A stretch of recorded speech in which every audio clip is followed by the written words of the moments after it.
guys, and welcome back to the channel. So super exciting day today. I just got back from picking up a couple of new toys or Honda toys for myself and my partner. Now these are not available in Canada yet. They're only available in the US. There's about a 3 to 4 months wait period for them. We waited a little bit over 3 months to get these. That's right, we got ourselves a couple of Motocompactos. Now a little bit of information on the Motocompacto. These are the successor to the original Motocompo, which was released by Honda in the 1980s as a foldable gas-powered scooter that fits in the trunk of your car. Now 40 years later, Honda released the e-scooter, which is the Motocompacto, that is also foldable and fits in the trunk of your car. Now before we get to the whole unboxing and playing with these things, the cost for these is $995 US for each, plus taxes depending on what state you're in. Now, bringing these back into Canada requires paying customs as well as Canadian taxes. So all in all, in Canadian dollars, each one of these scooters costs about $2,000 each. So $4,000 of scooter right here. Now, let's get started and we're gonna unbox these and we're gonna take these out for a spin. Show you guys what these things look like. Let's get started. All right, let's cut these bad boys open. Oh, I think Honda's already opened this one.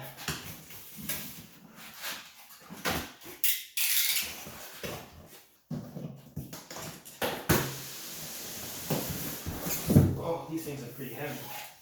That is pretty cool. Look at that.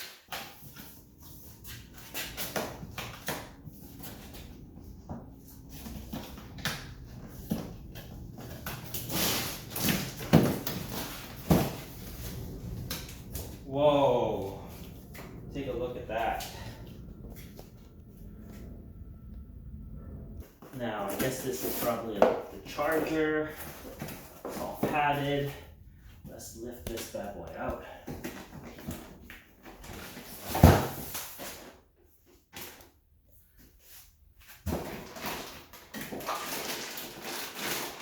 And you have the Honda handle up top. I guess that's how you would lift it out. There you go. And then there's the seat here. Doesn't come with instructions or anything, it doesn't look like.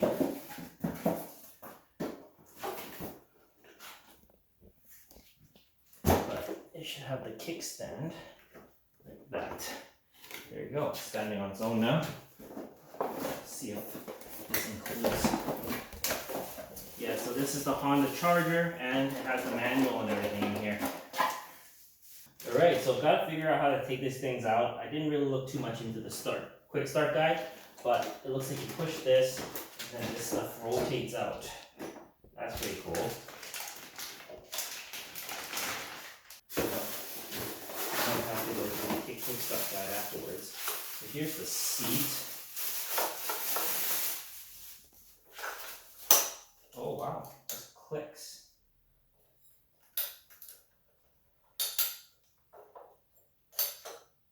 Locks in like that. Alright, after going through the Honda quick start guide, now I kind of know how to take this apart or assemble it.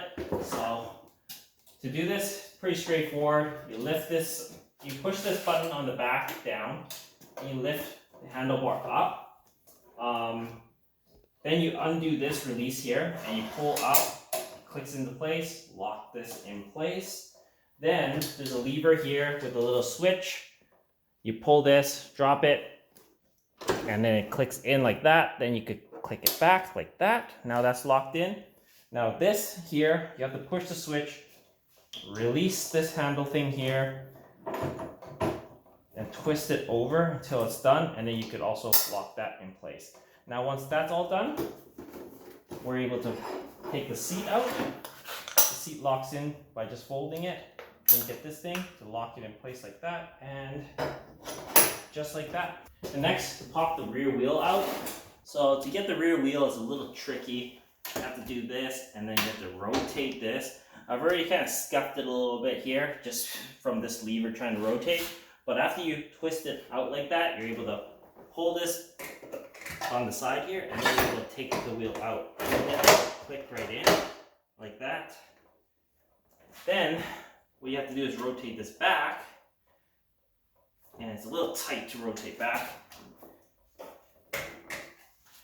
But it essentially locks the wheel in place, then you clamp it back. Now the rear wheel is clamped in place. These pegs are a little tricky. They feel stuck, but they're not. You just gotta wiggle them out like that. Gotta lift up and wiggle it out. And the same for the other side. The other side is actually easier. And then now the scooter is fully assembled. All right, let's start this thing up. So to start it up, you just hold on to this button. And it looks like it has no power so far because it's not turning on. We're supposed to hold it and it's supposed to turn on. So it looks like we will need to put this on charge first, and then we're able to go and try this thing out. So in the meantime, I'm just gonna plug this thing in for charging.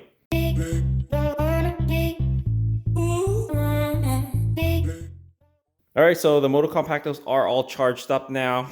I had to charge them up to full because they were completely flat right out of the box. Wouldn't start, so plugged them in. They've charged overnight. I just left them on charge. So today is the next day. We are gonna load them up in my EF, and then we're gonna go take them for a ride.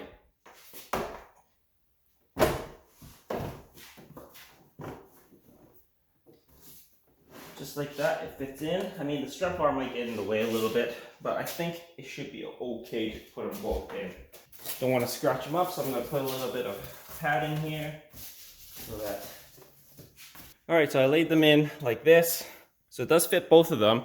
I just put a piece of cardboard underneath there, so on top of my strap bar, just in case it does any rubbing. Don't want to rub it through on the plastic Motocompacto and all.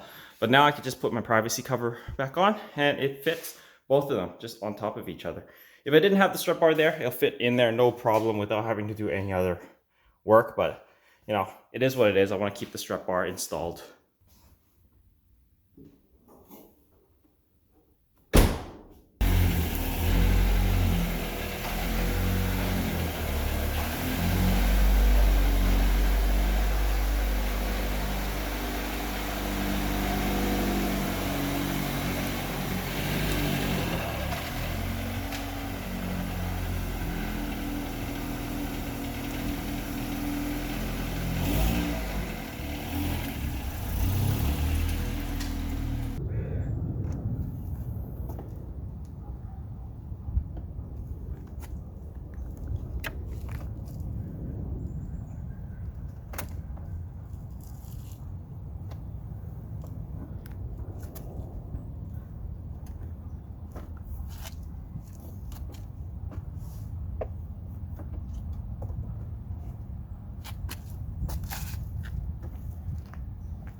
Alright guys, so we just got back from test riding these Motocompactos. They're pretty fun to ride and overall pretty easy to assemble. The only couple pain points I have is one, the rear wheel. Now that lever to lock down that rear wheel is not very user friendly. You have to put it on an angle and then twist. And when you loosen it, it's very tight, which causes us to actually gouge up the casing of this. I've already gouged up the casing on both of these Motocompactos just from loosening the rear wheel. I hear this is also a very common issue that other people with Motocompactos experience, so not the only one. Now the second pain point is, because these are white, they attract a lot of dirt and scuffs just from taking it in and out of the vehicle. I already scuffed up like areas of the Motocompacto with little black marks all over it. It was easy enough to wipe off with some soap and water, but it is very dirt prone. But what do you expect? They are white. The other thing is the range on these things is limited to about 12 miles per charge, which isn't a very long range, but these are meant for mainly cruising around small scenic areas, I would say. I guess because they're so small and compact, it is doing what Honda designed it to do, but for about $2,000 Canadian, you can have a lot more other options out there, like e-bikes or e-scooters with lots of longer range and a lot more power.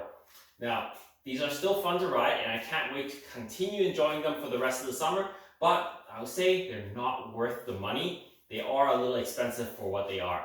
Anyways, guys, I hope this helps you guys out. If you haven't already, please comment, like, and subscribe, and share my videos. As always, guys, I'll see you in the next one. Cheers.